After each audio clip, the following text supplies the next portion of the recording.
Um, we were very close to 9/11 a couple of days, and I'm expecting some kind of big false flag event based on ISIS terrorism arriving in the United States, maybe England. I think that's the reason you see nothing being done, because they're just waiting for the date, and it may even include a nuclear detonation in America. This is being done to hide things that would bring down the suppressive governments on this planet, like the Vatican has been convicted of all the child trafficking and child molestation that they are guilty of. Queen of England has been convicted of child trafficking in the Common Law Court of Crimes of Church and State in Brussels. There's an arrest warrant out for her. Britain owns the United States, the corporation of the United States of America. They're the military arm. They're a corporation, not a government. All this was very close to being exposed, so historically, when this kind of thing happens, they start a war. So that's the reason for ISIS. The real reason is to cover that up. And if something does happen, keep your cool, because it's a false flag operation. It's not real. And behind the psychopaths who get recruited to do this kind of work, this is a quotation from the Bible. Behind, no matter how far you climb up the New World Order, Illuminati, as Carrie Cassidy says, the lie is different at every level. At the very top, there are beings who are capable of switching from body to body. And they're the people causing trouble on this planet, because they live off of the fear and the grief and the terror. I don't know if they live off it, but it's like candy for them. So, in the Bible, little hint, we wrestle against the rulers of this age, against spiritual hosts of wickedness in the heavenly places. So, here we have a false flag probably coming, and everyone's going to get upset about it, and governments will become more totalitarian. The whole exposure of this will go down to invisibility in the media hype over ISIS and terrorism. So, a quotation from Peter Ouspensky. He's one of the top two fourth way writers of this century, last century, GURDJIEFF and Ouspensky. And Ouspensky had to leave Russia because of World War I. And he lost a lot of his stuff. Anyway, I'm going to read, this is all I have here. This is translated from the Russian.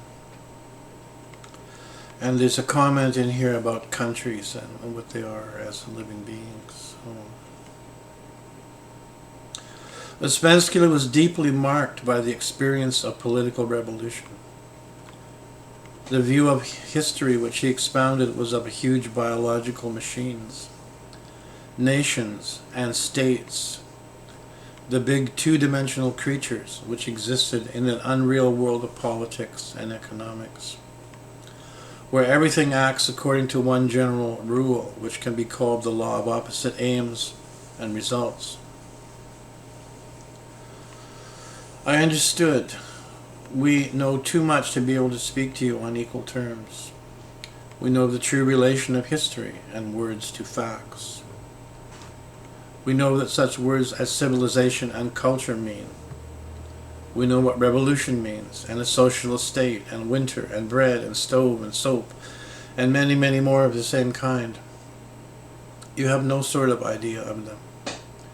We know that war and politics and economic life, in a word, all those things about which one reads in the papers, and in which those big two-dimensional creatures called nations and states live and move and have their being. We know that all this is one thing, but that the life of individual men and women is quite another thing, having no point of contact with the former except when it does not allow the latter to live. We know now that the whole life of individual men and women is a struggle against these big creatures. You will ask how it is possible to live under such conditions. And this is the most occult aspect of the whole question. I will answer for myself. I personally am still alive only because my boots and trousers and other articles of clothing, all old campaigners, are still holding together. When they end their existence, I shall evidently end mine. There's a story in a James A. Michener book called Poland about when the Tartars came to Poland. There was a couple of kids out a little too far from town where they weren't supposed to be, as kids are wont to do. And they saw two funny-looking short men getting off horses and urinating and then leaving. And they thought, well, that's weird. These guys are kind of yellow-looking and they're really tiny. And they went back and told their mother, who gave them hell for being where they shouldn't be. And the mother took them to see the headman of the village. And they told him what they'd seen, and he knew what that was. These were scouts from the Tartars, Genghis Khan's group.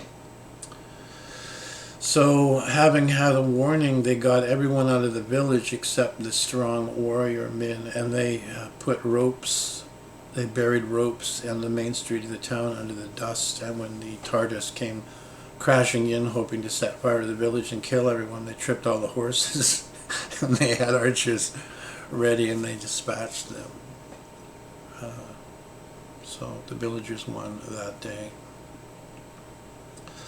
So I would suggest for people in the United States, because it's probably the primo target, on that day is arm your children and send them out on their bikes to look around at stuff. Maybe, take the day off work, get out of school. And if you see anything odd around your infrastructures, power lines, dams, power substations, do a citizen's arrest of anyone that looks suspicious. And what this is based on for me is I was looking into the murder of Brittany Murphy. And she was a witness in a case against a border guard. The U.S. government is trying to quell a young lady border guard who reported that on one day 25 people from red flag terrorist countries came through the Mexican border. Now usually they get somewhere between 1 and 15 in the whole month. This is 25 in one day. So I'm assuming this is a team that came in several months back, probably to do something or many things. So there's no use sitting around your TV waiting for something to happen. I say get out in the streets and look, because it would be fun and funny if somebody was spotted just about to do something and they got nailed by Americans with guns. We used to call them patriots, now we call them the enemy, but I think something's going to happen. It would be really great if some small and noble person or personages were there with their legally acquired firearms to stop it. So that's your homework. Let's see what you can do about that. I just thought I'd put that out there. So time is short, but for anybody who hears this, you have nothing to lose. Maybe get a day off work, maybe be a hero, or maybe nothing. You'll feel better though.